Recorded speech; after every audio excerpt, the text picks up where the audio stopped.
Berani tantang Jokowi, terkuak sosok Jenderal Baret Merah dulunya loyalis Prabowo.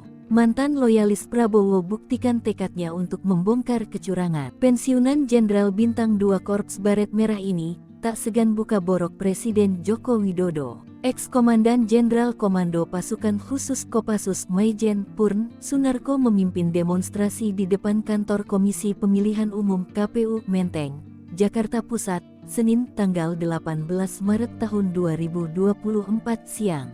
Ia menuding Presiden Joko Widodo Jokowi adalah dalang di balik kecurangan pemilihan Presiden Pilpres 2024. Sutradara kecurangan ini adalah Jokowi.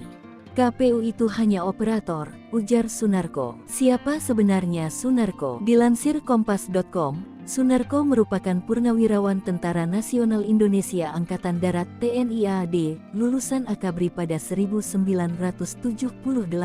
Pria kelahiran Medan, tanggal 1 Desember tahun 1953, tersebut langsung masuk Komando Pasukan Khusus Kopassus begitu lulus dari pendidikan. Di awal karirnya, Sunarko banyak bertugas di Korps Baret Merah. Ia juga pernah menjadi Dan Grup 1 Kopassus.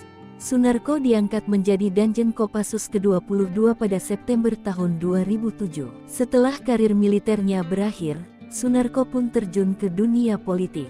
Ia pernah menjadi anggota Partai Aceh tahun 2012 sampai tahun 2016. Kemudian, bergabung bersama Partai Gerindra tahun 2012 sampai tahun 2016. Lalu, Sunarko bergabung dengan Partai Nangro Aceh pada 2017.